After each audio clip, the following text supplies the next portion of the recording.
बच्चों आज हम लोग करेंगे यूपीटीईटी का जो प्राइमरी लेवल का जो मैथ का पोर्शन था, जो 23 जनवरी का एग्ज़ाम हुआ है आप लोगों का, तो उसको हम लोग डिस्कस करेंगे।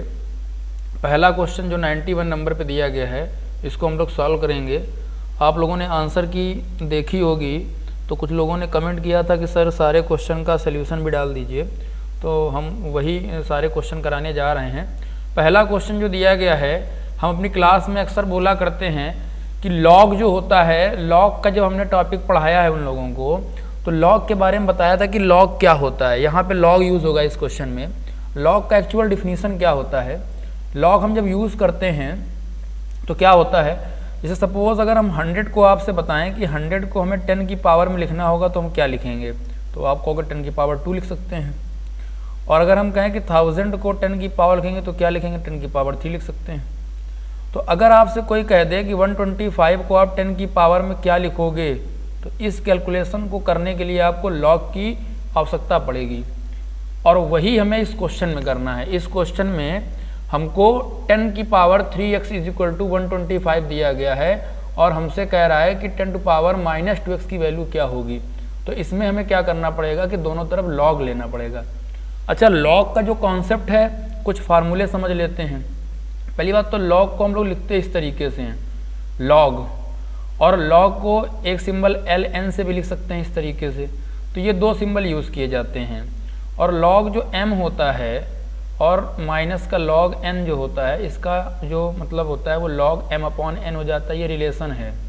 लॉग mn की वैल्यू जो होती है वो log m plus log n हो जाती है, और log m to the power n की वैल्यू जो होती है वो n log m हो जाती है।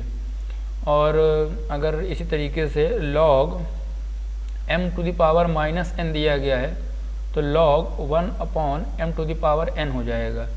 तो ये कुछ रिलेशन है जो हमको यूज़ करने हैं। तो हम देखते हैं इस क्वेश्चन को।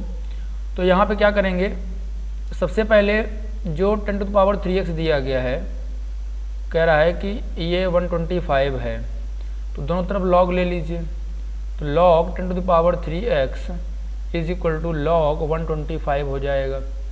अभी हमने ये फार्मूला बताया, log m to the power n का जो वैल्यू होती है वो क्या होती है, n log m।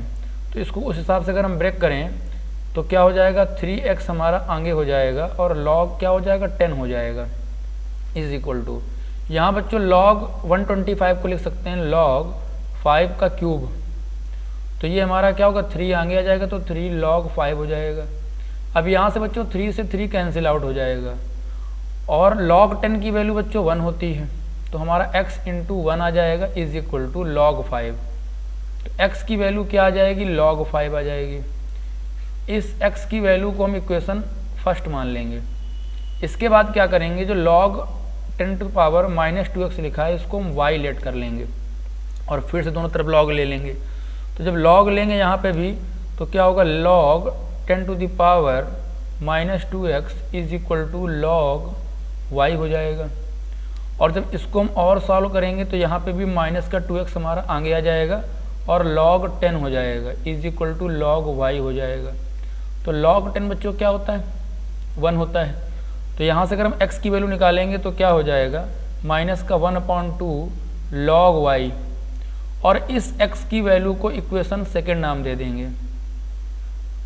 अब अगर हम फर्स्ट और सेकेंड को सॉल्व करें तो हम क्या कर सकते हैं कि x की वैल्यू log 5 थी, इसको हम इक्वल कर लेंगे माइनस का 1/2 log y के।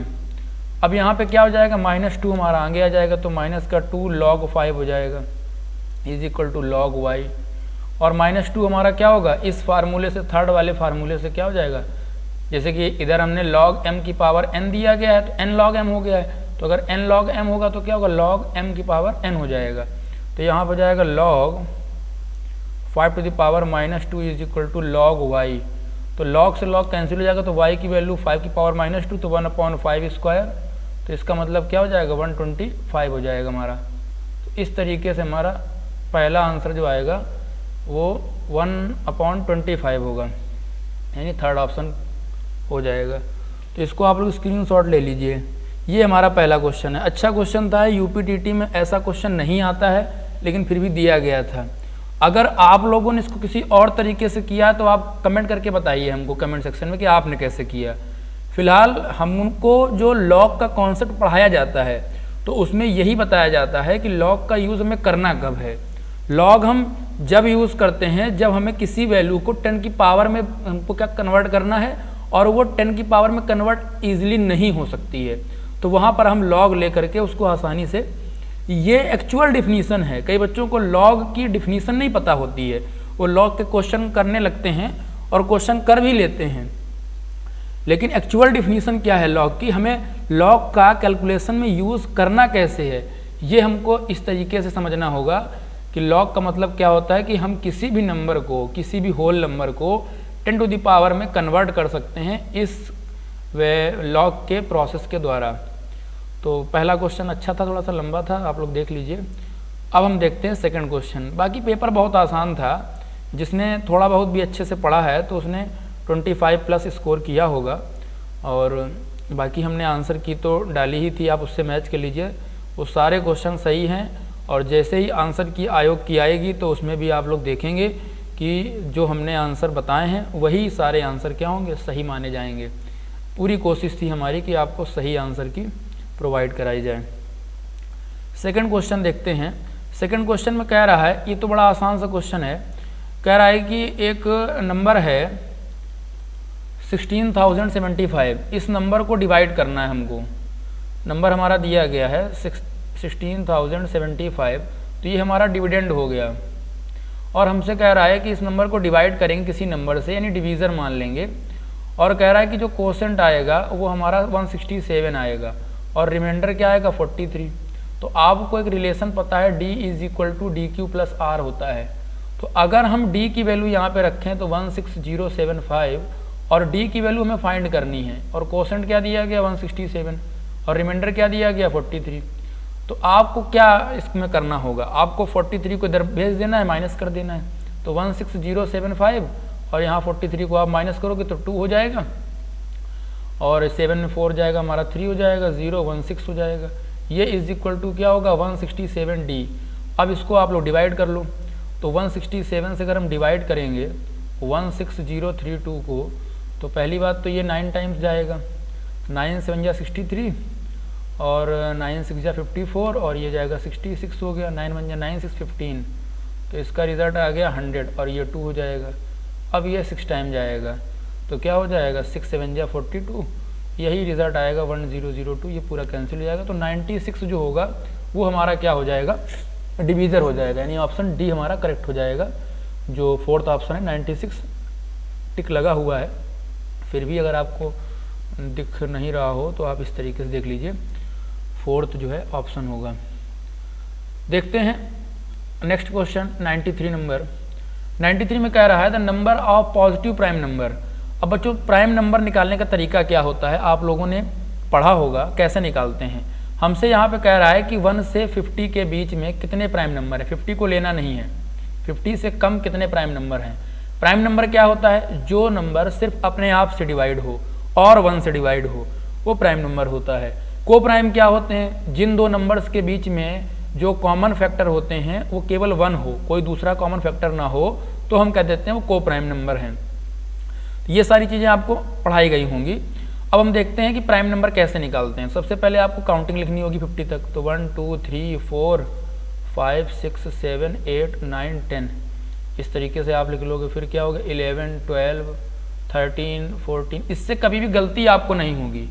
जल्दबाजी में क्या होता है कि बच्चे गलत कर जाते हैं क्वेश्चन को, आप हमेशा ऐसे करोगे तो कभी गलती नहीं होगी। और इसके बाद हमारा क्या होगा 21 22 23 24 25 26 27 28 29 30 हो जाएगा। देन 31 32 33 34 35 36 37 38 39 40 और 41 हो जाएगा, 42 हो जाएगा, 43 हो जाएगा, 44 हो जाएगा, 45 46 47 48 49 और 50। अब इतने नंबर हो गए। हमको क्या करना है कि हमको चेक करना है कि कौन कौन से नंबर प्राइम हैं। तो सबसे पहले आप समझ लीजिए कि जो 1 होता है वो ना ही प्राइम होता है ना ही कंपोजाइट होता है, इसको छोड़ देना है। अब सबसे पहला नंबर हमारा क्या मिल गया 2, यानी 2 प्राइम हो गया। अब 2 से जितने नंबर डिवाइड होंगे वो सारे प्राइम नहीं हो सकते हैं। तो 2 से कौन कौन से डिवाइड होते हैं, जिनके लास्ट में 2 आता है तो आप इन्हें कट कर दीजिए, जिनके लास्ट में 4 आता है तो आप इन्हें कट कर दीजिए, जिसके लास्ट में 6 आता है तो आप ये पूरी रो कैंसिल कर देंगे। ये कोई भी प्राइम नहीं हो सकता है। जिसके लास्ट में 1 पे 8 आता है उसे आप हटा सकते हो, ये सारे हट जाएंगे। और जिसके लास्ट में 0 आता है, 2 की डिविजिबिलिटी आपको पढ़ाई गई होगी कि जो 2 लास्ट में आएगा 1 पे, 4 आएगा, 6 आएगा, 8 आएगा, 0 आएगा, तो वो 2 से डिवाइड होंगे। इसका मतलब वो सारे प्राइम नहीं होंगे। तो पहला हमको 2 मिल गया, इसके बाद में हमको देखो 3 मिल गया, यानी अभी तक जो हमने कैलकुलेशन किया उसमें 2 मिला फिर 3 मिला। तो 3 से जो डिवाइड होंगे वो सारे प्राइम नहीं होंगे। तो 3 से कौन कौन से होंगे, 6 होगा, पहले से ही क्रॉस है, फिर 9 होगा, उसको क्रॉस कर देंगे, फिर 12 होगा तो क्रॉस है, 15 को क्रॉस कर देंगे, फिर 18 है, 21 को क्रॉस कर देंगे, 24 है, 27 को क्रॉस कर देंगे, 30 है, 33 को क्रॉस कर देंगे, 36 है, 39 को क्रॉस कर देंगे, 42 है, 45 क्रॉस कर देंगे, और 45 के बाद 48 हमारा पहले से ही है, तो 3 हो गया। अब हमें कौन सा मिल रहा है, 5 मिल रहा है, जो अभी तक किसी के टेबल में नहीं आया, तो 5 हो गया। लेकिन अब जो 5 से डिवाइड होंगे वो सारे प्राइम नहीं होंगे। तो 5 से ही हमारा 25 और 35, इसको हटा दीजिए। 5 की डिविजिबिलिटी क्या होती है कि 1 पे 0 और 5 होंगे तभी वो 5 से डिवाइड होगा। तो 0 वाले तो पहले से ही हमने 2 से डिवाइड करने में ही कैंसिल कर दिए, तो हमारा 5 हो गया। अब हमारा क्या आएगा 7, जो अभी तक किसी के टेबल में नहीं आया, तो 7 हमारा प्राइम हो गया। लेकिन जब 7 के टेबल में जो आते हैं वो सारे क्या होंगे, प्राइम नहीं हो सकते हैं। तो 7 के टेबल में क्या आएगा, 14 क्रॉस है, फिर क्या होगा 21 क्रॉस है, 28 क्रॉस है, 35 क्रॉस है, 42 क्रॉस है, 49 इसको आप क्रॉस कर दीजिए। अब 7 के बाद में जितने नंबर दिए गए हैं वो सारे प्राइम हैं, आप उनको ऐसे ही नोट कर लीजिए। जैसे 11 हो गया तो 11 आ जाएगा, फिर हमारा 13 हो जाएगा तो 13 आ जाएगा, फिर हमारा 17 हो जाएगा तो 17 हो जाएगा, फिर हमारा 19 हो जाएगा तो ये हमारा 19 आ जाएगा। इसके बाद में 23 दिया गया है, जो जो छूट गए हैं वो सारे क्या होंगे, 29 हो जाएगा, फिर क्या होगा हमारा 31 हो जाएगा, 31 के बाद में क्या होगा 37 हो जाएगा, और 37 के बाद में क्या होगा 41 हो जाएगा, और 41 के बाद में 47 हो जाएगा। इन्हें काउंट कर दीजिए, 15 नंबर होंगे तो 15 हमारा ऑप्शन ए करेक्ट हो जाएगा। तो इस तरीके से आप लोग कर सकते हो। इसके बाद नेक्स्ट क्वेश्चन कह रहा है 94, कह रहा है twice the larger of 2 number. अब ये वर्ड प्रॉब्लम है, कैसे करनी है आप समझिए, केवल आप लैंग्वेज को समझिए। Twice the larger of 2 numbers is 3 more than 5 time the smaller. Twice the larger, हमने 2 नंबर लेट कर लिए कि एक x है एक y है। अब x हमारा क्या है, y से लार्जर है, ग्रेटर है, तो कह रहा है ट्वाइस द लार्जर, यानी कि लार्जर में 2 का मल्टीप्लाई करना है। Is 3 more than 5 times the smaller, यानी कि 5 टाइम्स अगर हम स्मॉलर करें उससे क्या है 3 मोर देन है, तो ये हमारी इक्वेशन फर्स्ट हो गई। फिर कह रहा है the sum of 4 times the larger, यानी 4x plus and 3 times the smaller, यानी 3y इज इक्वल टू क्या होगा 71, ये इक्वेशन सेकंड हो गई। अब आपको करना क्या है कि केवल ये 2x की वैल्यू जो दी गई है ये यहाँ पुट कर देनी है। तो ये 4x को आप कन्वर्ट कर सकते हो 2 × 2x में, कर सकते हो। अब यहाँ पे इसकी डाल दो वैल्यू, तो 2 × 2x की वैल्यू क्या है 5y प्लस का 3 और प्लस का 3y इज इक्वल टू क्या हो गया 71। तो यहाँ करो मल्टीप्लाई, तो 10y प्लस का 6 प्लस का 3y इज इक्वल टू 71। तो ये 10y और 3y क्या होगा 13y, उधर हो गया 65। तो y की वैल्यू बच्चों कितनी आ गई 5, और अगर y की वैल्यू यहाँ पे पुट कर देंगे तो 2x इज इक्वल टू क्या होगा 5 × 5 25, 28 हो गया, तो x आ गया 14। तो 14 और 5 केवल ऑप्शन डी ही दिया गया है, यानी 4 ऑप्शन, ये हमारा करेक्ट हो जाएगा। इस तरीके से इसको करना था। ये एक लीनियर इक्वेशन टॉपिक है, क्लास 10th में भी है और 8th में भी है, तो उसमें ये आपको सिखाया गया होगा। देखते हैं 95 नंबर क्वेश्चन। 95 में क्या कह रहा है, a square with a side of 8 centimetre and a rectangle with length 16 centimetre have same area. अब क्या करना बच्चों इसमें देखो 95 में, तो 95 नंबर देखते हैं। इसमें कह रहा है एक स्क्वायर है इस तरीके से जिसकी साइड है 8 सेंटीमीटर और एक रेक्टेंगल दिया गया है जिसकी आपको लेंथ दी गई है 16 सेंटीमीटर और आपसे कह रहा है बताइए इसकी विड्थ क्या होगी। हमने बी लेट कर ली। तो कह रहा है कि इनका जो एरिया है वो दोनों का सेम है। अब स्क्वायर का एरिया क्या होता है, 8 का स्क्वायर साइड स्क्वायर होता है और रेक्टेंगल का एरिया क्या होता है, एल इंटू बी, तो 16 इंटू बी हो जाएगा। 8 का स्क्वायर क्या होता है 64 और ये 16 इंटू बी हो गया, तो 16 से कैंसिल हो जाएगा 4 टाइम्स, तो बी हमारा क्या होगा 4। यानी बड़ा आसान सा क्वेश्चन था, सेकंड ऑप्शन करेक्ट हो जाएगा। 96 क्वेश्चन देखिए, 96 में क्या करना है, कह रहा है HCF फाइंड कीजिए। 14/33 दिया गया है, 42/55 दिया गया है, 21/22। तो बच्चों फ्रैक्शन का जो HCF निकाला जाता है उसका निकालने का तरीका क्या होता है, उसका फार्मूला होता है HCF of fraction is equal to क्या होता है, HCF of numerator upon LCM of denominator, ये फार्मूला होता है। यानी कि जो न्यूमरेटर में दिए गए उनका आप HCF निकाल लो और जो डिनोमिनेटर में दिए गए उनका आप LCM निकाल लो। तो अगर हम 14 और 42 और 21 का अगर HCF निकालेंगे तो 7 आएगा, हाईएस्ट कॉमन फैक्टर। और अगर हम जो डिनोमिनेटर में दिए गए हैं 33, 55, 22 उसका LCM निकालेंगे तो आएगा 330। तो हमारा आंसर क्या होगा 7/330, यानी सेकंड ऑप्शन हमारा करेक्ट हो जाएगा। आसान सा था, लेकिन अगर आपको फार्मूला पता होगा तभी तो आप कर पाओगे ना। अगर आपको फार्मूला ही नहीं क्लियर है तो आप कैसे करोगे। 97 नंबर देखिए, 97 में क्या कह रहा है कि स्क्वायर रूट क्या होगा 7 + 2 √ 10 का। अब इस क्वेश्चन को बच्चों आसान तरीका क्या है कि आप सारे ऑप्शन का स्क्वायर कर लो और जिसका रिजल्ट 7 + 2 √ 10 आ जाए वही आपका करेक्ट हो जाएगा। जिन बच्चों को अगर समझ में नहीं आ रहा क्या करना है, ऑप्शन का यूज करना सबसे अच्छा तरीका होता है MCQ करने का, सबसे अच्छा तरीका होता है। अगर आप थोड़ा सा भी सेंस के साथ में ऑप्शन को यूज करोगे तो आप आसानी से उसका आंसर फाइंड कर लोगे।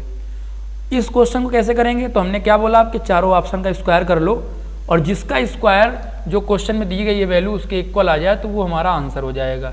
लेकिन हम लोग कैसे करेंगे, हम इस 7 को तोड़ सकते हैं, 5 और 2 में तोड़ सकते हैं। तो इसको हम लिख सकते हैं किस तरीके से, 5 + 2 + 2 √ 10 और 5 को लिख सकते हैं √5 का होल स्क्वायर और 2 को लिख सकते हैं √2 का होल स्क्वायर और इसको लिख सकते हैं 2 √2 और √5।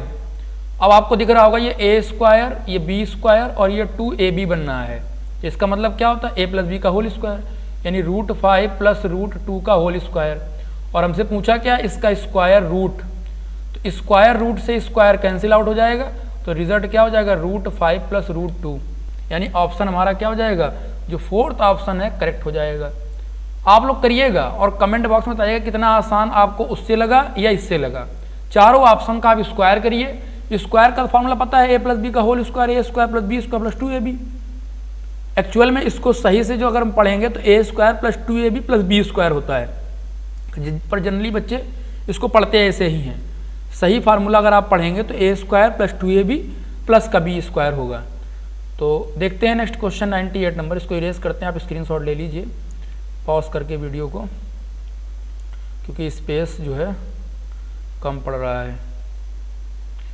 और बाकी आप लोग अगर यूपी टेट की तैयारी करना चाहते हैं तो मेरे टेलीग्राम चैनल को ज्वाइन कर लीजिए, जिसका लिंक डिस्क्रिप्शन बॉक्स में आपको मिल जाएगा और वहाँ से आप तैयारी कर सकते हो यूपी टेट की और सुपर टेट की, जितने भी कम्पिटेटिव एग्ज़ाम हैं लगभग जो टीचिंग के, तो वो आने वाले समय में हम टेलीग्राम पे सारा कुछ कंटेंट आपको प्रोवाइड कराएंगे और सारा कुछ लगभग इंग्लिश मीडियम में ही होगा। तो प्लीज़ आप लोग मैनेज करिएगा जो हिंदी मीडियम वाले बच्चे हैं। और नेक्स्ट क्वेश्चन जो है 98, उसको देखते हैं। 98 क्वेश्चन में क्या कह रहा है, a square and a equilateral triangle have a side in common. अब एक स्क्वायर दिया गया इस तरीके से और इसमें एक ट्रायंगल बनना है इक्विलेटरल इस तरीके से।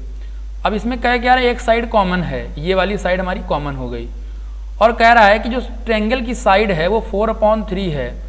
तो अगर ट्रायंगल की एक साइड 4/3 है तो ये सारी 4/3 होंगी, ये सारी हमारी क्या होंगी 4/3 हो जाएंगी इस तरीके से। अब कह रहा बताइए इस फिगर का पेरीमीटर क्या होगा। तो बच्चों पेरीमीटर की डिफिनीशन क्या होती है, सम ऑफ ऑल साइड, यानी किसी भी फिगर का, अच्छा निकालते किसका है, जो फिगर 2D होते हैं, 2 डायमेंशनल होते हैं, जिसमें 2 डायमेंशन होते हैं, हमेशा उसी का निकाला जाता है पेरीमीटर। या 1 डायमेंशनल हो तो 1 डायमेंशनल में क्या होता है कि उसका मैग्नीट्यूड ही बन जाता है पेरीमीटर, क्योंकि उसमें एरिया तो होता नहीं है 1 डायमेंशनल में। तो इसमें क्या होगा, हमको करना क्या है, सम ऑफ ऑल साइड, लेकिन ऑल साइड में जो कॉमन साइड है वो नहीं आएगी, जो बाउंड्री होती है, जो बाउंड्री हमको दिख रही है इस फिगर की, तो उस फिगर में मतलब इस फिगर में इस लाइन को जो हमने मतलब इसको हमने डार्क कर दिया है, इसको नहीं यूज़ करना है। तो आपको क्या करना है, 4/3, 4/3, 4/3, 4/3 और 4/3, क्योंकि 5 साइड है बाउंड्री में, तो ये 20/3 हो गया। जब इसको मिक्स फ्रैक्शन में चेंज करेंगे तो बच्चों 6/2/3 आएगा, और ये हमारा ऑप्शन सेकंड करेक्ट हो जाएगा। तो इस तरीके से ये क्वेश्चन करना था। नेक्स्ट क्वेश्चन देखते हैं 99। अगर आपको ये सारे क्वेश्चन के सोल्यूशन अच्छे लग रहे हैं तो आप लोग इसको शेयर करें, ठीक है ना। जितने ज़्यादा लोग आपसे जो कनेक्ट हैं, जो तैयारी कर रहे हैं यूपी टेट की, उन तक आप इसको पहुंचाएं। 99 क्वेश्चन नंबर जो कह रहा है, देखते हैं क्या कह रहा है, which of the following number is divisible by 99। अब इस क्वेश्चन को भी हमें कैसे करना है, एक तरीका क्या है कि हम सभी ऑप्शन को 99 से डिवाइड करें और चेक करें, और एक तरीका क्या है कि अगर हमें डिविजिबिलिटी पता है 9 और 11 की, तो उससे भी कर सकते हैं। 9 की डिविजिबिलिटी क्या होती है, अगर हम किसी भी नंबर के सारे डिजिट का सम करें और वो 9 के टेबल में आ जाए तो हम कहते हैं वो 9 से डिवाइड होगा। और 11 की डिविजिबिलिटी क्या होती है कि अगर हम ऑड प्लेस की डिजिट का सम करें और इवन प्लेस की डिजिट का सम करें और दोनों को क्या करें, सब्ट्रैक्ट कर दें, तो अगर वो 11 या 0, 11 का मल्टीपल आता है या 0 आता है, तो हम कह देते हैं कि 11 से डिवाइड होगा। तो आप चारों ऑप्शन चेक करिए, हम सेकंड ऑप्शन को केवल चेक करते हैं। तो यहाँ पे आप देखिए 5 4 9, 9 3 12, 12 4 क्या हो जाएगा 16 और 2 18, यानी 18 आ गया डिजिट का सम। तो इसका मतलब ये 9 से डिवाइड होगा, तो 9 की तो डिविजिबिलिटी हमारी ट्रू हो गई। अब हम इसको चेक करेंगे 11 से, तो यहाँ पे इसको थोड़ा दूर दूर लिख लेते हैं इस नंबर के डिजिट को, 1 1 4 3 4 5। तो हमारे ऑड प्लेस क्या हो जाएंगे, जिसमें हम नीचे अंडरलाइन कर रहे हैं, और जिसमें सर्किल कर रहे हैं ये हमारे इवन प्लेस हैं नंबर के, इस तरीके से। तो आप जरा पहले इवन वाले को ऐड कीजिए, तो 4 4 8 1 9 आएगा, फिर आप ऑड वाले को ऐड कीजिए तो 5 3 8 1 9 आएगा, इनको माइनस कीजिए 0 आएगा। तो इसका मतलब ये नंबर 11 से भी डिवाइड है, और जो नंबर 11 से और 9 से दोनों से डिवाइड होगा तो वो 99 से तो बिल्कुल डिवाइड होगा ना। ये तो उसी तरीके से हो गया कि जो नंबर 2 से डिवाइड होगा और 3 से डिवाइड होगा तो वो 6 से तो डिवाइड होगा ही होगा। तो इस तरीके से आप ये क्वेश्चन कर सकते हो, अगर आपको ये डिविजिबिलिटी पता है। अगर नहीं पता है तो आप सारे ऑप्शंस को 99 से डिवाइड करो। थोड़ा सा टाइम कंज्यूमिंग होगा, लेकिन आप निकाल तो एटलीस्ट लोगे ही ना। और यूपी डेट में तो समय वैसे भी बहुत सारा मिलता है, 150 क्वेश्चन और 150 मिनट होते हैं, जिसमें बाकी जो 120 क्वेश्चन होते हैं तो वो तो इतना समय कंज्यूम नहीं करते हैं। मैथ का जो टॉपिक होता है उसी में टाइम ज़्यादा कंज्यूम होता है। 100 नंबर बच्चों क्वेश्चन दिया गया, इसमें भी बड़े बच्चे कंफ्यूज थे। इसका आंसर जो होगा इरेशनल नंबर होगा। हमने बताया है कि जितने भी ऐसे नंबर होते हैं जिसकी वैल्यू नहीं पता है, मतलब इनफैक्ट अगर आपका नाम भी कोई लिख दे, किसी भी पर्सन का कोई नाम ए अगर लिख दिया जाए और आपसे कहा जाए बताइए ये कैसा नंबर है, तो आप कहोगे ये इरेशनल नंबर है। इरेशनल की डिफिनीशन बहुत सारी बुक में दी गई हैं। जनरली 3 डिफिनीशन आपको याद रखनी है। सबसे पहली डिफिनीशन क्या है कि जो नॉन टर्मिनेटिंग और नॉन रिपीटिंग नंबर होते हैं वो सारे इरेशनल होते हैं। नॉन टर्मिनेटिंग मतलब क्या होता है कि पॉइंट के बाद में उनकी वैल्यू वेरी करती जाती है, मतलब ख़त्म नहीं होती है, वो मतलब कंटिन्यू रहती है। और नॉन रिपीटिंग का मतलब क्या होता है कि वैल्यू वेरी करती है, सेम नहीं होती है। मतलब एग्जाम्पल अगर देना चाहें तो इसमें आप देखिए 0.01 001 0001 00001। अब यहाँ पे आप देख रहे होगे कि पहले 01 था, फिर 001 था। यहाँ पे कोई भी डिजिट रिपीट नहीं कर रही है, मतलब डिजिट तो रिपीट कर रही है पर कोई पैटर्न नहीं रिपीट कर रहा है कि 01 कई बार आ रहा है। जैसे कि अगर यहाँ पे ऐसे लिखा हो 0.3333, तो यहाँ पे क्या हो रहा है 3 रिपीट कर रहा है, तो रिपीटिंग हो गया। तो रिपीटिंग हो गया तो टर्मिनेटिंग नॉन टर्मिनेटिंग भी है, तब भी उसको हम इरेशनल नहीं कह सकते हैं, उसको रेशनल ही कहेंगे। तो ये हमारा इस तरीके से एक डिफिनीशन बनती है कि जितने भी number non terminating non repeating है वो इरेशनल होते हैं। दूसरी डिफिनीशन क्या हो जाएगी कि अगर हम किसी प्राइम नंबर का स्क्वायर रूट निकालेंगे तो भी क्या होगा, वो इरेशनल नंबर होगा। और तीसरा जो होता है, जिस भी रेशनल नंबर की वैल्यू डिफाइन नहीं होती है। डिफाइन का मतलब जैसे कि पाई की वैल्यू यहाँ डिफाइन नहीं है ना, आप कहोगे 22/7 होती है, अच्छा 22/7 होती है तो 3.14 भी तो होती है, और ये 3.14 ये हमारी टर्मिनेटिंग नहीं है। इसको जब आप गूगल पे सर्च करोगे कि what is the value of pi, तो उसमें जो वैल्यू आती बहुत लंबी आती है, ख़त्म ही नहीं होगा, नॉन टर्मिनेटिंग नॉन रिपीटिंग। तो ये पाई की वैल्यू ये भी होती है, तो आप ये नहीं कह सकते हो कि ये वैल्यू इसकी डिफाइन है। तो इसका आंसर क्या होगा, इरेशनल। तो ये बहुत पॉपुलर क्वेश्चन है कि पाई क्या है, कन्फ्यूजिंग है इसलिए। जैसे जीरो क्या है, तो जीरो रेशनल है क्योंकि रेशनल की प्रॉपर्टी रखता है। रेशनल प्रॉपर्टी क्या होती है कि P/Q के फॉर्म में हो और Q हमारा क्या हो, नॉट इक्वल टू 0 हो, और HCF P और Q का क्या होना चाहिए, 1 होना चाहिए। अगर ये तीन क्राइटेरिया नहीं फिट बैठ रहे हैं तो हम नहीं कह सकते वो नंबर हमारा रेशनल है। बड़ा कन्फ्यूजन रहता है बच्चों को रेशनल और फ्रैक्शन में, तो आप लोग उसको ध्यान से पढ़िए। अगर कोई डाउट है तो आप कमेंट कर सकते हो हमको, तो उसे क्लियर करने की कोशिश करेंगे। तो इसका ऑप्शन 100% जो पहला है वही करेक्ट होगा, बाकी रेशनल बिल्कुल नहीं होगा। अगर आप लोगों ने लगाया है तो आप लोग उसको ये मान लीजिए गलत हो गया है आपका। 101 जो क्वेश्चन है उसमें कह रहा है if the cost price of an article. अब इसमें भी अगर आप तुक्का भी लगाएंगे, गेस वर्क भी करेंगे, तो भी आप थोड़ा सा अगर कॉमन सेंस रखेंगे तो भी कर पाएंगे। इसमें कह रहा है जो कॉस्ट प्राइस है किसी आर्टिकल की वो 3/2 है सेलिंग प्राइस की। हमको देख करके मालूम चल रहा है कि कॉस्ट प्राइस ग्रेटर है, और जब भी कॉस्ट प्राइस ग्रेटर होती है सेलिंग प्राइस से तो हम कभी ये नहीं कह सकते कि प्रॉफिट होगा, ऑलवेज लॉस होगा। तो जो प्रॉफिट वाले ऑप्शन है वो तो पहले गलत हो जाएंगे। अब दो ऑप्शन लॉस के दिए गए, इसमें आप अगर कोई गेस वर्क करोगे भी तो प्रोबेबिलिटी 50% सही होने की है। तो अब अगर हम इसको सॉल्व करें तो कैसे करेंगे, तो यहाँ से देखिए अगर हम सेलिंग प्राइस को x लेट कर लें, अगर हम लेट कर लें कि सेलिंग प्राइस क्या है x है, तो कॉस्ट प्राइस क्या होगा 3/2x हो जाएगा। तो हम लॉस निकाल लें तो लॉस क्या होगा CP - SP होता है, फार्मूला पता होगा, और CP क्या दिया गया 3/2x, और SP क्या दिया गया, SP मतलब सेलिंग प्राइस होता है और CP का मतलब कॉस्ट प्राइस होता है, हम इसको शॉर्ट में यूज़ कर रहे हैं। तो यहाँ से सॉल्व करेंगे तो x/2 आ जाएगा लॉस, और लॉस परसेंट का फार्मूला क्या होता है, लॉस अपॉन CP इंटू क्या होगा 100। तो यहाँ से आ गया x/2 और CP क्या दिया गया 3x/2 और इंटू क्या होगा 100। अब ये x से x कैंसिल, 2 से ये 2 कैंसिल, तो रिजल्ट क्या आ गया 100/3। इसका मतलब 33 1/3% मिक्स में कन्वर्ट कर लेंगे।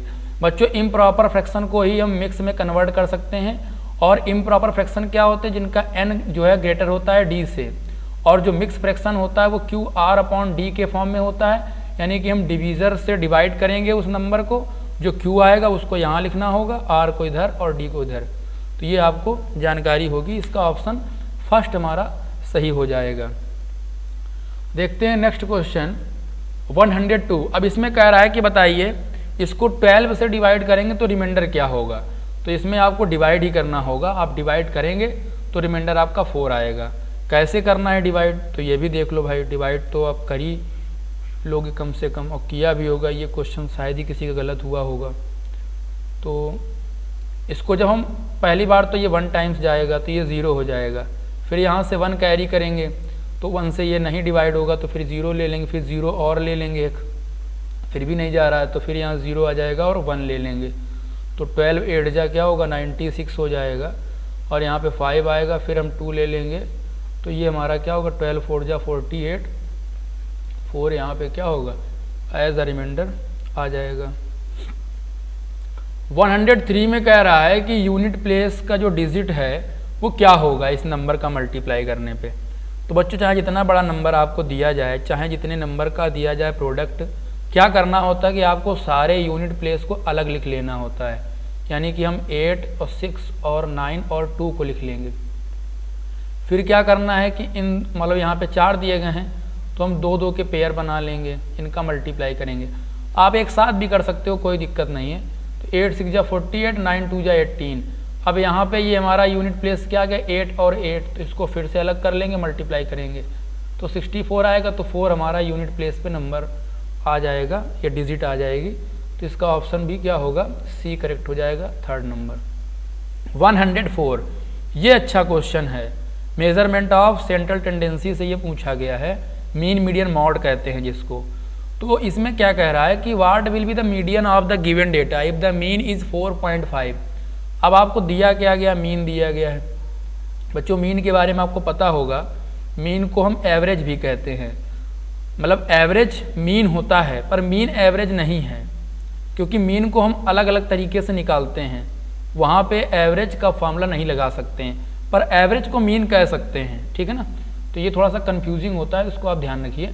मीन का जो फार्मूला होता है वो बच्चों क्या होता है, सम अपॉन नंबर ऑफ ऑब्जर्वेशन, जो कि एवरेज का भी होता है।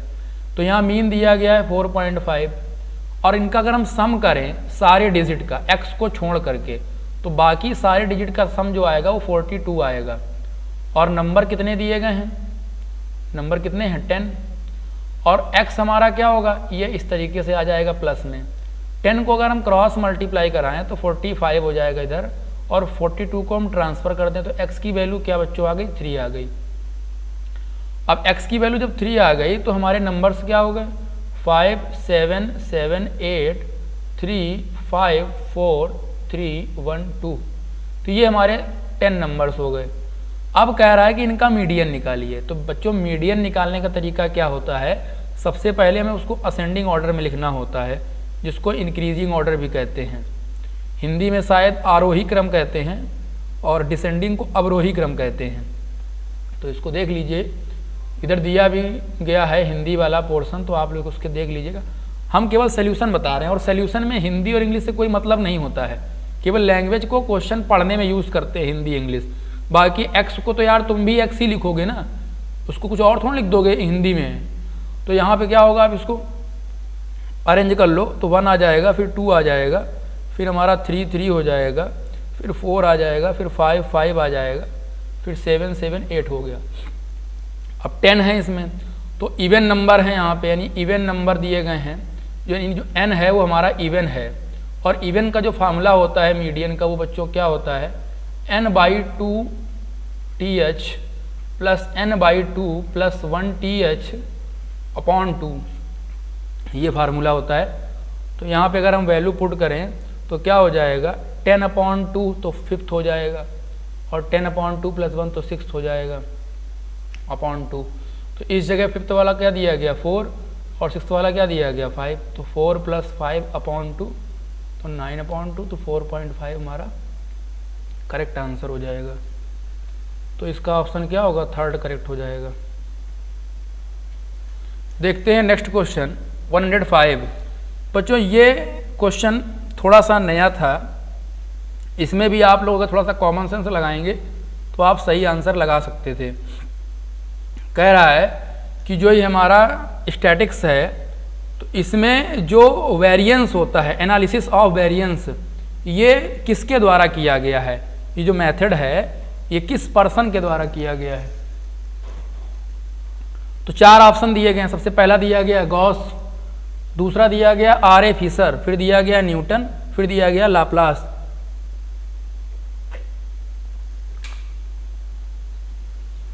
तो अगर आप गॉस की बात करें, न्यूटन की बात करें, लाप्लास की बात करें, तो ये तीनों जो साइंटिस्ट हैं ये तीनों फिजिक्स से रिलेट करते हैं मैक्सिमम। तो यहाँ पे R.A. फिशर आप लगा सकते थे अगर आपको पता नहीं है कॉमन सेंस से, लेकिन अगर इसका सही आंसर आपको पता होगा तो R.A. फिशर होगा, इसमें कोई कैलकुलेशन तो है नहीं। ये आप लोग याद भी कर लीजिए। एनालिसिस ऑफ वेरिएंस ये 11 में आपको पढ़ाया जाता है, स्टैंडर्ड डेविएशन और वेरिएंस। तो वेरिएंस की एनालिसिस सबसे पहले इन्होंने ही की थी स्टैटिक्स में, R.A. फिशर। तो ये आप इसको याद कर लीजिएगा। नेक्स्ट क्वेश्चन कह रहा है 106। इसमें कह रहा है कि बताइए 4 रिलेशन दिए कौन सा सही होगा। तो यार इसमें सारे जो ट्रायंगल बन रहे हैं, 4 ट्रायंगल दिख रहे हैं आपको, ABC के अंदर 3 ट्रायंगल हैं और एक बीच में है, तो 4 ट्रायंगल हैं। तो ABC में जो 4 ट्रायंगल हैं वो चारों इक्वल एरिया के हैं। आप सिमिलरिटी लगाओगे तो चारों का एरिया आप इक्वल प्रूव कर सकते हो। करेस्पॉन्डिंग साइड का स्क्वायर अगर आपको दिया जाए, सिमिलरिटी कंडीशन होती है कि अगर करेस्पॉन्डिंग साइड का जो रेशियो होता है उसका स्क्वायर उनके एरिया के रेशियो इक्वल होता है। तो यहाँ पर अगर आप उस थ्योरम का यूज़ करके या किसी भी तरीके कन्ग्रुएंस दिखा दीजिए, कन्ग्रुएंसी लगा दीजिए। कन्ग्रुएंसी में क्या होता है कि जिनका शेप और साइज सेम होता है तो कन्ग्रुएंस होते हैं। सिमिलरिटी में क्या होता है कि शेप सेम होना चाहिए, साइज वेरी भी कर सकता है, कोई दिक्कत नहीं है। तो उसके हिसाब से आप देखोगे सारे क्या होंगे, इक्वल एरिया के होंगे। तो अगर हम DEF की बात करेंगे इस ट्रायंगल की, तो ये पूरे ट्रायंगल का 1/4 हो जाएगा। तो ऑप्शन उस हिसाब से थर्ड सही हो जाएगा। इसके बाद दिया गया है 107। ये क्वेश्चन डिस्कस करते हैं, ये भी अच्छा क्वेश्चन था, मतलब इस लेवल से, एग्जाम के लेवल से अच्छा क्वेश्चन था। इसमें क्या कह रहा है, इफ AM अर्थमेटिक मीन, थोड़ा सा बात कर लेते हैं इसकी कि अर्थमेटिक प्रोग्रेशन क्या होता है और ज्योमेट्रिक प्रोग्रेशन क्या होता है। तो आप लोगों ने प्रोग्रेशन का मतलब अगर पढ़ा होगा तो आपको पता होगा कि जो प्रोग्रेशन होता है उसका मतलब होता है सीक्वेंस, और सीक्वेंस को हम कहते हैं पैटर्न। तो एक्चुअल में जो ये AP, GP, HP आप पढ़ते हो, SP भी पढ़ते हो, स्पेशल सीरीज, ये एक्चुअल में एक स्पेशल पैटर्न है जो स्पेशल रूल पे डिफाइन होता है। जैसे कि आपने AP में पढ़ा होगा कि हम एक कॉमन नंबर को ऐड करते हैं तो हमें नेक्स्ट टर्म मिल जाता है, तो हम ऐसी सीरीज को AP कह देते हैं। GP में आपने पढ़ा होगा कि एक कॉमन नंबर का मल्टीप्लाई या डिवाइड करते हैं तो हमको जो सीरीज मिलती है तो उसे हम GP कह देते हैं। HP में दोनों करते हैं, यानी AP और GP का जो है कॉम्बिनेशन होता है, और SP में हम कुछ नया इनसे अलावा, तो ये होता है। तो AM का मतलब एक सेकेंड,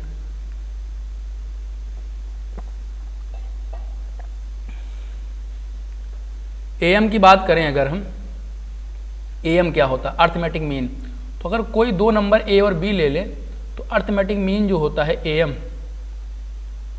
वो इनका सम अपॉन 2 होता है, और GM जो होता है वो क्या होता है, रूट के अंदर AB होता है, और HM जो होता है, जो हार्मोनिक मीन होता है, वो 2AB upon A plus B होता है। इस तरीके से ये तीनों फार्मूले हैं, पढ़ोगे आप 11th में, अगर आप पढ़ोगे उसको तो आपने पढ़ा होगा कि ये मतलब 11th में आपको पढ़ाया गया होगा। अब करना क्या है हमको कि हमको A और B तो पता नहीं है, तो हम यहाँ लेट कर लेंगे। सपोज हमने A और B को ले लिया, A को ले लिया 2 और B को ले लिया हमने 4। अब यहाँ पे आप डालिए वैल्यू, तो अगर AM निकालोगे तो क्या हो जाएगा, 2 4 6/3 3 आ गया। अगर आप GM निकालोगे तो क्या हो जाएगा, 4 2 8 का स्क्वायर रूट अगर आप निकालोगे, 8 का स्क्वायर रूट क्या होगा, 2√2। इसकी वैल्यू क्या आएगी, 3 पॉइंट समथिंग। और HM निकालेंगे तो क्या होगा, 2AB, तो 2 इंटू क्या हो जाएगा, 2 इंटू 4 अपॉन क्या होगा, 6, यानी कि 24/6, यानी क्या आ गया 4।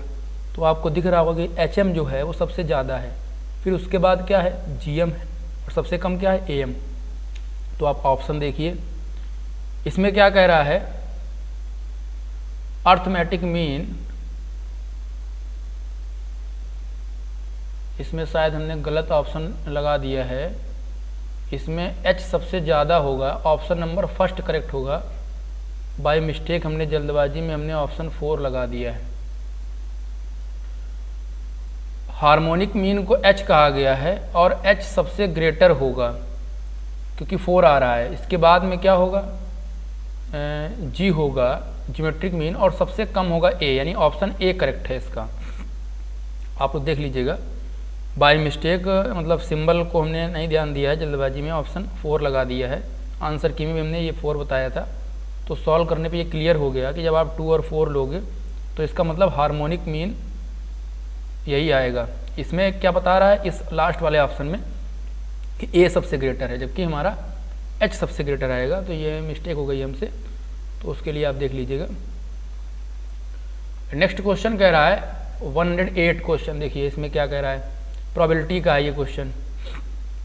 इसमें क्या बोल रहा है कि difference and the product of 2 number, probability का नहीं है ये, उसी का है। क्वेश्चन वर्ड प्रॉब्लम है, लीनियर इक्वेशन से ही सॉल्व होगा या इसमें क्वाड्रेटिक बनेगा, देखते हैं क्या होगा क्वेश्चन में। गले में थोड़ी सी खराश है। The difference and product of two number, अब कह रहा है कि जो डिफरेंस दिया गया है यानी कि दो नंबर का डिफरेंस x माइनस वाई वो 5 दिया गया है, और जो प्रोडक्ट दिया गया है x और y वो 36 दिया गया है। तो कह रहा बताइए इनका जो रेसिप्रोकल होगा उसका क्या होगा डिफरेंस। तो बच्चों अगर आपको ध्यान हो या आपने पढ़ा हो कि अगर x बड़ा है y से तो हम यहाँ पे x माइनस वाई करते हैं, और अगर 1/x करेंगे और 1/y करेंगे तो ये इनइक्वलिटी चेंज हो जाती है, यानी कि अब y हमारा क्या हो जाएगा, बड़ा हो जाएगा x से, 1/y 1/x से। तो इसका मतलब क्या होगा कि इसमें हम 1/y प्लस माइनस 1/x करेंगे। तो इस तरीके से हमें करना होगा। तो यहाँ पे आपको क्या करना होगा, ध्यान रखना होगा कि 1/y से 1/x को आपको माइनस करना है। तो इसको जब आप सॉल्व करोगे x y लोगे यहाँ पे तो x माइनस का y हो जाएगा, और x माइनस का y जो वैल्यू दी गई वो 5 दी गई है, और x y 36 दिया गया। तो ऑप्शन इसका सेकंड करेक्ट हो जाएगा, यानी कि 5/36। 109 नंबर क्वेश्चन देखते हैं। कह रहा है कि who was the self taught Indian mathematical genius in 20th century. तो इसका ऑप्शन भी श्रीनिवास रामानुजन जी हो जाएगा। तो लास्ट ऑप्शन आप लोग इसमें करेक्ट कर लीजिएगा। 110 की बात करते हैं। तो कह रहा है एरिया ऑफ 4 वॉल्स, एक रूम का जो एरिया दिया गया बच्चों वो दिया गया 660 मीटर स्क्वायर, और कह रहा है कि if the length is twice its breadth, यानी लेंथ दिया गया वो 2b के इक्वल दिया गया है, और हाइट इसकी 11 दी गई है। तो कह रहा है कि बताइए सीलिंग का एरिया क्या होगा। तो एरिया 4 वॉल का बच्चों क्या होता है, 660 इक्वल टू होता है 2l + b × h। तो 2 से पहले कैंसिल करेंगे तो ये जाएगा 330 इज इक्वल टू l क्या दिया गया 2b, और ये प्लस का b, h क्या दिया 11 से क्या हो जाएगा ये 30 आ गया। तो 3b = 30, b = 10, तो l = 20 हो जाएगा क्योंकि डबल दिया गया। अब सीलिंग का एरिया निकालना बच्चों, तो सीलिंग होता है एरिया LB, फर्श और सीलिंग का एरिया LB होता है, लेंथ इंटू ब्रीथ, 20 × 10 तो आ जाएगा 200 meter square. Option second correct हो जाएगा। जो नेक्स्ट क्वेश्चन है 111 कैसे करेंगे इसको भी देख लीजिए। यहाँ पे क्या करना होगा कि हमको दिया गया है 111 a/3 is equal to b/4 is equal to c/7, इसको हम k लेट कर लेंगे। तो a हमारा 3k हो जाएगा, b 4k और c क्या होगा 7k। तो हमसे कह रहा बताइए a + b + c/c की वैल्यू क्या होगी। तो 3k + का 4k + का 7k अपॉन क्या होगा 7k। तो इसको आप ऐड कर लीजिए 14k/7k 2 आंसर हो जाएगा इसका ऑप्शन 4। नेक्स्ट क्वेश्चन है 112 रीजनिंग का क्वेश्चन है। कह रहा है कि 5 जनवरी और 1991 को अगर सैटरडे हो तो कह रहा है कि बताइए 3 मार्च 1992 को कौन सा दिन होगा, ये आपसे पूछ रहा है। इसे आप कैसे करोगे। देखो 91 जो है वो हमारा नॉर्मल ईयर है, कॉमन ईयर, और 92 है वो लीप ईयर है। एक्चुअल में क्या होता है जब कॉमन ईयर होता है तो अगर किसी डेट को अगर हम देखें नेक्स्ट ईयर, जैसे कि यहाँ पे 5 जनवरी जो है वो सैटरडे को है, तो अगर 5 जनवरी 1992 जो है अगर चेक करेंगे तो वो संडे को आएगी, यानी एक दिन बढ़ जाता है। अगर 5 जनवरी 1991 को सैटरडे है तो 5 जनवरी 1992 को संडे होगा, यानी इसकी हेल्प से आप ये कह सकते हो कि 5/1/1992 को संडे आ गया। इस तरीके से अब क्या करना होगा आपको कि 5 जनवरी के बाद जनवरी में आपको पता है कि 31 डेज होते हैं, और फरवरी ये लीप ईयर है 29 डे होंगे, और मार्च की बात पूछ रहा है तो मार्च में मान लीजिए 3 डेज़ की पूछ रहा है, तो 3 में यहाँ पे हम अगर 2 कर लें इस तरीके से, इनको आप ऐड कर लीजिए तो 9 × 2 = 11 1 12 हो जाएगा, और 1 इधर हो गया 4 2 6 यानी 62 आ गया। और 62 को आप 7 से डिवाइड कर दो, क्योंकि एक वीक में 7 डे होते हैं। तो 7 8 जा क्या होगा 56, ठीक है ना। तो ये हमारा हो जाएगा ये जाएगा 12 6 6 हो जाएगा, यहाँ पे हमारा 6 रिमेनिंग आ गया। 7 से ही डिवाइड करेंगे या 8 से करेंगे, 8 7 जा 56 और 8 8 जा नहीं 7 से ही करेंगे। तो इस तरीके से क्या हो गया, हमारा रिज़ल्ट क्या आ गया, 6 डेज बच रहे हैं। और संडे को शायद कुछ मिस्टेक कर दी है हमने, 5 जनवरी 1991 को सैटरडे था, तो हमारा 5 जनवरी 1992 को संडे आएगा। और इसके बाद में जनवरी में हमारे 31, हाँ 31 ले लिया है यहाँ पे 5 के बाद काउंट करेंगे तो 26 आएगा। सॉरी यहाँ पे देख लीजिएगा 26 और 29 और 2 आएगा, तो 9 2 11 और 11 6 17 हो जाएगा। 1 2 1 3 2 क्या होगा 5। तो आपको 57 को डिवाइड करना है किससे, 7 से, 57 को। तो 7 8 जा क्या हो जाएगा 56 हो जाएगा, ठीक है। तो 1 बचेगा।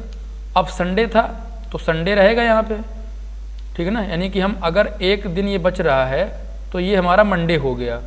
और हमसे पूछ क्या रहा है कि 3 तारीख को क्या होगा, 3 मार्च को, तो उस दिन ट्यूसडे हो जाएगा। तो इसका ऑप्शन क्या होगा, ट्यूसडे। इस तरीके से आपको सिखाया गया होगा, आपने रीजनिंग क्लास ली होगी। ये मैथ का क्वेश्चन नहीं है, रीजनिंग का क्वेश्चन है।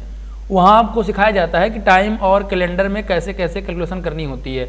मतलब 7 से क्यों डिवाइड करते हैं, क्योंकि 7 डेज 1 वीक में होते हैं, यानी कि 7 दिनों के बाद जो दिन आएगा उसमें सेम डे होता है। यानी कि आज अगर डेट 4 है और आज अगर संडे है तो 11 को भी संडे होगा, ऐसा बताया जाता है, ठीक है। तो आप लोग देख लीजिएगा। नेक्स्ट क्वेश्चन कह रहा है 113, इसको सिंप्लीफाई करना है, बहुत आसान सा क्वेश्चन है। देखिए आप लोग क्या करेंगे, आपको एक फार्मूला पता होगा, यहीं पे कर देते हैं।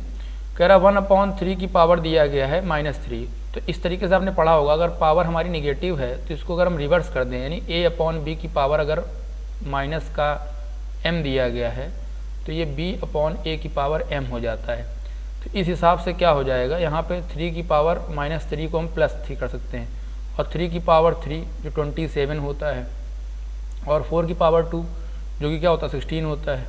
तो अगर इनको माइनस करेंगे तो 11 आएगा, और 11 ये 4 की पावर 64 हो जाएगा। तो इस तरीके से हमारा सेकंड ऑप्शन करेक्ट हो जाएगा। अगर समझ में नहीं आया तो फिर से देख लो, उसको हम यहाँ पे इरेज कर लें, थोड़ी जगह बना लें, फिर हम इसको आसानी से सॉल्व कर देते हैं। देख लो, इसमें जो एक टॉपिक आपने पढ़ा होगा क्लास 8th में, एक्सपोनेंट और जो है जो इंडिसेस और सर्ड टॉपिक का नाम है, वहाँ पे आपको ये सब फार्मूले और रिलेशन बताए गए होंगे कैसे करना है। चलिए देखते हैं। एक ऑप्शन हमने गलती से गलत लगा दिया, जो है मिस्टेक हो गई हमसे, हो जाता है कई बार, ध्यान नहीं देते हैं इतना, तो कोई दिक्कत नहीं है। आप लोग देख लीजिएगा, अगर आपने आंसर की से मैच किया है तो आप सही कर लीजिएगा। यहाँ देखिए क्या दिया है, 1/3 की पावर कह रहा है -3 है, और 1/4 टू दी पावर क्या दिया गया है -2 दिया गया है, और 1/4 टू दी पावर क्या दिया गया -3। तो हमने क्या कहा कि a/b की पावर अगर माइनस का m हो तो b/a की पावर क्या हो जाता है, m हो जाता है। तो इस हिसाब से अगर इसको हम सिंप्लीफाई करें तो ये हो जाएगा 3 की पावर 3 और 4 की पावर 2/4 की पावर 3। अब 3 को आपको 3 बार मल्टीप्लाई करना, 27 आएगा, और 4 को 2 टाइम्स तो क्या होगा 16 हो जाएगा, और अपॉन में क्या होगा 64। तो इसका रिजल्ट क्या होगा 11/64। ऑप्शन क्या होगा, सेकंड करेक्ट हो जाएगा। नेक्स्ट क्वेश्चन देखते हैं 114। इसमें क्या कह रहा है कि ट्रायंगल कब पॉसिबल होगा। तो बच्चों इसमें आपको 2 बातें ध्यान रखनी है। कभी भी आपसे अगर साइड दे दे, यानी साइड्स दे दे ट्रायंगल की, आपसे कहे बताइए ट्रायंगल किस केस में पॉसिबल होगा, तो पहली कंडीशन आपको ध्यान रखनी है कि जो भी आपको 3 साइड दी गई उसमें आपको देखना है सबसे बड़ी वाली साइड कौन सी है। सपोज आपको ये वाली बड़ी मिल जाए, मान लो ABC दी गई 3 साइड, तो मान लो B सबसे बड़ी है, तो आपको A और C को ऐड करना है, A और C को ऐड करना है, और ऑलवेज A और C का सम B से बड़ा आना चाहिए। ये कंडीशन होती है पहली कंडीशन, कि जो छोटी साइड हैं, यानी जो सबसे बड़ी वाली को हटाने के बाद जो बचेंगी दोनों, उनका सम उस बड़ी वाली साइड से ऑलवेज बड़ा होना चाहिए, ये पहली कंडीशन है। दूसरी कंडीशन क्या है कि जैसे बी हमारी ग्रेटर है तो ए और सी जो हैं इनको अगर हम डिफरेंस करें यानी ए और सी को माइनस करें तो ए और सी को माइनस करने के बाद इनका रिजल्ट ऑलवेज बी से छोटा आना चाहिए, कभी बी से बड़ा नहीं होना चाहिए। बस ये दो कंडीशन अगर आप लगा दोगे तो चारों ऑप्शन में आपको थर्ड ऑप्शन मिल जाएगा, क्योंकि यहाँ पे अगर हम लिखें तो 6.3 दिया गया है, 5.9 दिया गया है और 4.6 दिया गया है। ठीक है, तो सबसे बड़ी साइड हमारी क्या है 6.3, तो आप इनको ऐड कर लो तो 9 6 15 हो जाएगा, 5 4 9 1 10, 10.5 हो गया। और 10.5 जो है वो हमारा 6.3 से बड़ा ही है ना, और अगर हम इनको माइनस कर दें तो क्या हो जाएगा 1.3, तो ये रिजल्ट हमारा इससे छोटा है। बात खत्म, बस हो गया थर्ड ऑप्शन। नेक्स्ट क्वेश्चन देखते हैं 115, ये अच्छा क्वेश्चन है। कह रहा है रूट के अंदर 3 दिया गया है और क्यूब रूट के अंदर दिया गया है 4, इसको थोड़ा ध्यान दीजिएगा, और फोर्थ रूट जो है उसके अंदर आपको दिया गया 5, और आपसे बोला बताइए इनको इंक्रीजिंग ऑर्डर में लिखिए, असेंडिंग ऑर्डर में। तो कैसे करोगे, तो ये 3 की पावर क्या होगा 1/2 हो जाएगा, और ये 4 की पावर क्या होगा 1/3 हो जाएगा, और ये 5 की पावर क्या होगा 1/4 हो जाएगा। क्या करना है आपको कि जो ये फ्रैक्शन दिए गए हैं 1/2, 1/3 और 1/4, इनको बनाना है लाइक फ्रैक्शन। और लाइक फ्रैक्शन क्या होते हैं, जिनका डिनोमिनेटर हो सेम। और वो कैसे निकालते हैं कि आप डिनोमिनेटर का निकाल लो एलसीएम 2 3 4 का, तो अगर आप निकालोगे तो 12 आएगा, जाहिर सी बात है इतना तो आपको लोवेस्ट कॉमन मल्टीपल निकालना आता होगा। तो 12 आएगा, तो 12 कैसे आएगा 2 × 2 × 3 आएगा। तो यहाँ पे दिया गया 2, तो आप क्या कर लो 3 की पावर में 1/2 दिया गया है, तो आप 6 का ऊपर नीचे मल्टीप्लाई कर लो, और 4 की पावर दिया गया 1/3, तो इसमें भी क्या करो 3 दिया गया तो 4 का कर लो मल्टीप्लाई ऊपर नीचे, और 5 की पावर दिया 1/4, तो यहाँ पे आप 3 का मल्टीप्लाई कर लो ऊपर नीचे। अब क्या हो जाएगा कि 3 की पावर बन जाएगा 6/12 और 4 की पावर बन जाएगा 1/12 4/12, और 5 की पावर क्या हो जाएगा 3/12। अब क्या कर सकते हैं, जो पावर का जो एक्सपोनेंट का न्यूमरेटर है उसको अंदर ले आएंगे, यानी कि 3 की पावर 6 और होल पावर क्या होगा 12 हो जाएगा 1/12 सॉरी, और यहाँ पे क्या होगा 4 की पावर 4 और इसका क्या होगा 1/12 हो जाएगा, और 5 की पावर 3 इसका 1/12 हो जाएगा। ये आपने पढ़ा होगा कि अगर एक्सपोनेंट सेम है तो अंदर की वैल्यू जो छोटी है वो सबसे छोटी होगी और जो बड़ी होगी वो सबसे बड़ी होगी। तो 3 की पावर से इसको सॉल्व करें तो 9 टू द पावर 3 यानी कि आ गया 729, इसकी पावर आ गया 1/12। 4 टू द पावर 4 क्या होता है, यानी 256 होता है, इसकी पावर आ गया 1/12, और 5 टू द पावर 3 जो होता है 125 होता है, इसकी पावर आ गया 1/12। अब आपको दिख रहा होगा कि सबसे पहले तो ये आएगा, फिर ये आएगा और फिर ये आएगा, मतलब कि जो सबसे आखिरी में दिया गया है ऑप्शन वो हमारा करेक्ट हो जाएगा। देख लीजिए आप लोग। देखते हैं 116 क्वेश्चन, ये भी अच्छा क्वेश्चन है। स्टैटिक्स की बार काफ़ी पूछी गई है, 3-4 क्वेश्चन आपको मिल गए मीन मीडियन मॉड से, और क्या चाहिए। तो एक क्वेश्चन तो वही वाला आ गया आर ए फिशर का, कि वेरिएंस का जो कैलकुलेशन है वो किसके द्वारा दिया गया है। अब 116 वाला क्वेश्चन जो है 116 नंबर, इसको देखिए। कह रहा है कि बताइए कौन सा measure of central tendency affect होगा अगर हम एक्सट्रीम वैल्यू को हटा दें इंड से। जैसे सपोज आपको 4 8 12 13 15 ये आपको 5 डेटा दिया गया है, 5 ऑब्जर्वेशन दी गई। अब अगर हम इन दोनों को हटा दें तो कह रहा बताइए क्या अफेक्ट होगा मीन, मीडियन और मॉड में।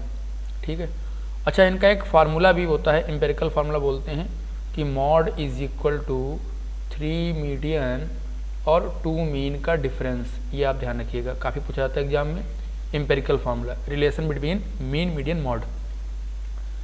तो कह रहा अगर इनमें से 2 वैल्यू भी हटा देंगे तो कह रहा क्या अफेक्ट होगा इन तीनों पे। तो भाई साहब ये तीनों चेंज हो जाएंगे। अगर कभी भी किसी भी डेटा से या किसी भी ऑब्जर्वेशन से आप एक वैल्यू हटा दोगे तो भी उसमें अंतर आ जाएगा, तो इसका ऑप्शन क्या होगा फर्स्ट करेक्ट हो जाएगा। 117 देखते हैं भैया, ये भी अच्छा क्वेश्चन है। इसमें भी आपको थोड़ा सा, ये भी रीजनिंग का है, रीजनिंग के भी 2-3 क्वेश्चन पूछे गए हैं। तो कैसे करना है, आप इसको वीडियो को पॉज करके जहाँ भी कोई क्वेश्चन अगर आपको ठीक लगे तो आप स्क्रीनशॉट ले लीजिएगा। अच्छा लगे तो लाइक करिएगा, शेयर करिएगा, सब्सक्राइब करिएगा। अगर सेशन पसंद आ रहा हो, ना आ रहा हो तो कमेंट करिएगा कि कहाँ नहीं आ रहा है, कोशिश की जाएगी सही करने की, ठीक है ना। तो 117 का जो क्वेश्चन है उसमें देखते हैं, कह रहा है एक क्यूब है इस तरीके से। पहली बात तो हम क्यूब बना लेते हैं, ये हमारा इस तरीके से एक क्यूब है, जिसे हिंदी में घन कहते हैं, क्यूबाइड को घनाभ कहते हैं, पढ़ा होगा आप लोगों ने। ये कह रहा है जिसके 6 फेस होते हैं। तो इसमें कह रहा है कि इसमें 1 सेंटीमीटर क्यूब के बॉक्स बने हुए हैं। अगर इसको हम एक फेस को अलग कर लें तो इस तरीके से कुछ एक तरफ का हिस्सा दिखेगा इस तरीके से। तो 1 सेंटीमीटर के बॉक्स से बनाया गया है। तो आप थोड़ा सा इसको देखिए, इसमें जितने भी आपको दिख रहे होंगे बॉक्स, ये सारे 1 सेंटीमीटर क्यूब के हैं। तो अगर एक तरफ ध्यान से देखें तो 525 बॉक्स होंगे एक तरफ, ठीक है। तो 6 तरफ ऐसे ही शेप होगा। अब कह रहा अगर हमने इसको पेंट कर दिया, पूरे क्यूब को पेंट कर दिया पूरे तरफ से, सारे तरफ से, यानी पूरा TSA जो है हमारा टोटल सरफेस एरिया, वो पूरा पेंट हो गया। तो कह रहा कितने ऐसे क्यूब होंगे जो सिर्फ एक तरफ से पेंट होंगे, मतलब पूरे काउंट करने हमको कि सारे ऐसे क्यूब कितने होंगे जो 1 सेंटीमीटर क्यूब के हैं, जो सिर्फ एक तरफ होंगे। तो आप थोड़ा सा कॉमन सेंस लगाइए कि जो ये बाउंड्री वाले हैं भाई साहब, ये तो 2 तरफ से होंगे, इनको आप हटा दो। अब कितने बचे, 1 2 3 4 5 6 7 8 9, ये एक तरफ आ गए।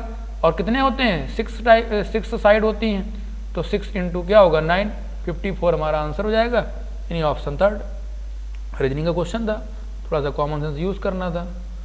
फिर कह रहा find the sum of the all interior angle of pentagon. भैया पॉलीगॉन का फार्मूला होता है n-2 इंटू 180, सम निकालने का, इंटीरियर सम का। और एक फार्मूला याद कर लो, अगर डायगोनल पूछ दे कभी भी पॉलीगॉन का, तो उसका फार्मूला होता है n-3 अपॉन का क्या होगा 2 हो जाएगा। ट्रायंगल का कोई डायगोनल क्यों नहीं होता, क्योंकि आप यहाँ पे जब n की वैल्यू 3 डालोगे, 3 और 3 - 3 अपॉन क्या होगा 2, तो ये 0 हो जाएगा। तो पॉलीगॉन जिनकी 4 साइड या उससे ज़्यादा होती है, डायगोनल उन्हीं में होते हैं। n का मतलब नंबर ऑफ साइड, यहाँ भी n का मतलब नंबर ऑफ साइड। तो यहाँ कह रहा है पेंटागन है 5 साइड होंगी, 5 - 2 इंटू 180, तो 3 इंटू 180 और हमारा क्या हो जाएगा 540। तो आसान सा था, 3rd हो जाएगा। अब भाई साहब 119 क्वेश्चन देखते हैं। इसमें क्या कह रहा है, कह रहा है कि भैया एक पोल है इस तरीके से। अब इसका कह रहा कि 4/7 पार्ट मिट्टी में है, मड में है, कीचड़ में। 4/7 ये वाला हिस्सा 4/7 जो है ये कीचड़ में है। अब इसको निकाला गया बाहर, तो 1/3 निकाल लिया गया। तो हमने मान लिया कि भाई पूरा पोल जो है वो x मीटर का है, और 4/7 पार्ट जो है मीटर, यानी 4/7 x, ये हमारा मड में है, कीचड़ में। अब बाहर किया गया 1/3, तो यानी x बाई जो 3 था वो क्या कर लिया गया, बाहर किया गया, पुल्ड आउट। तो रिमेनिंग कितना बचा, रिमेनिंग तो 4, अगर इसको आप सॉल्व करोगे 4/7x। अच्छा रिमेनिंग कह मतलब पुल्ड आउट कह रहा है कि 4/7 का 1/3, यानी कि 4/7 का 1/3, तो 1/3x हो जाएगा, ठीक है। तो जब आप माइनस करोगे 4/7 से, तो 4x/21 हमारा क्या हो जाएगा, माइनस हो जाएगा। फिर से क्वेश्चन पढ़ लेते हैं। कह रहा 4/7 of pole is in the mud when 1/3 of the it is pulled out and 8 meter long piece of the pole still remain in the mud. अच्छा 1/3 ऑफ इट, उस हिस्से का 1/3 बाहर किया गया, तो यानी 4/7 था, तो ठीक है, सही तो है। तो इसको आप सॉल्व करिए, तो 21 एलसीएम ले लीजिए, तो क्या होगा 12x माइनस का 4x, तो ये रिजल्ट आ जाएगा 8x/21। और ये किसके इक्वल है, 8 के इक्वल है। कह रहा है ना रिमेनिंग पोर्शन जो अब बचा वो 8 मीटर बचा। तो भाई साहब यहाँ से 8 कैंसिल कर दीजिए और x की वैल्यू 21 आपको मिल जाएगी। ऑप्शन क्या हो जाएगा, बी करेक्ट हो जाएगा। लास्ट क्वेश्चन कह रहा है कि 120 नंबर कह रहा है कि ए और बी इसमें ये जो है ये वर्क वाला क्वेश्चन है, कैसे करते हैं, बहुत आसान क्वेश्चन है, इसको भी आप देख लीजिए। लास्ट क्वेश्चन है, इसको काहे छोड़ोगे, है ना। ऑप्शन तो मतलब इसका 4th ऑप्शन तो चेक कर चुके होगे कि नहीं। हाँ 30 डेज आ रहा है, कैसे सॉल्व होगा इसको देख लेते हैं। और आगे अगर सुपर टेट की आप मैथ पढ़ना चाहते हो, सारे चैप्टर मतलब अच्छे से कवर करना चाहते हो बेसिक्स के साथ, तो आप चैनल को सब्सक्राइब और टेलीग्राम को ज्वाइन करें। 120 नंबर देखिए, कह रहा ए और बी दोनों मिल करके कोई काम करते हैं 12 दिनों में, 12 डेज में। तो हम सीधे लिख रहे हैं कि ए प्लस बी का अगर हम 1 डे का वर्क निकालें तो क्या आएगा, 1/12 आएगा। सिमिलरली बी प्लस सी का निकालने का हम 1 डे का वर्क तो वो 1/15 आएगा। और अगर हम सी और ए का निकालें 1 डे का वर्क तो कह रहा है कि 1/20 आएगा। अगर इन सबको हम ऐड कर दें तो ऐड करोगे तो 2a आएगा, 2b आएगा, 2c आएगा, तो हमने 2 कॉमन ले लिया। क्या होगा 1/12, 1/15 और 1/20। इसको आप सॉल्व करो, एलसीएम ले लो कितना 60, तो 5 और 4 और क्या होगा 3, तो ये आ गया 12/60 यानी 1/5, यानी 2a plus b plus c 1/5 आ गया। तो a plus b plus c क्या आ जाएगा 1/10, और 1/10 a plus b plus c आ गया। हमसे a का पूछ रहा है, कह रहा है ना कि a अकेले कितने दिन में करेगा, तो b और c का आप माइनस कर दीजिए। तो 1/10 से आप 1/15 माइनस कर दो तो यहाँ 30 आएगा। तो 3 - 2 यानी 1/30, यानी b और c मिल करके एक दिन में 1/30 वर्क करते हैं। तो भाई साहब कितने दिन में ख़त्म कर देंगे, इतना तो वर्क कर रहे हैं, तो बी और सी को ख़त्म करने में लग जाएगा 30 डेज, यानी ऑप्शन 4 करेक्ट है। इसी के साथ आपकी प्राइमरी के पूरे क्वेश्चन सॉल्व हो गए। आप लोग शेयर करिए बढ़िया अच्छे से, और लाइक करिए, सब्सक्राइब करिए और टेलीग्राम ज्वाइन करिए। और अगर आपको जूनियर का पेपर सॉल्व देखना है तो कल आपको वीडियो मिलेगा। इसी के साथ थैंक यू। कल हम जूनियर वाला पेपर सॉल्व करेंगे इसी समय।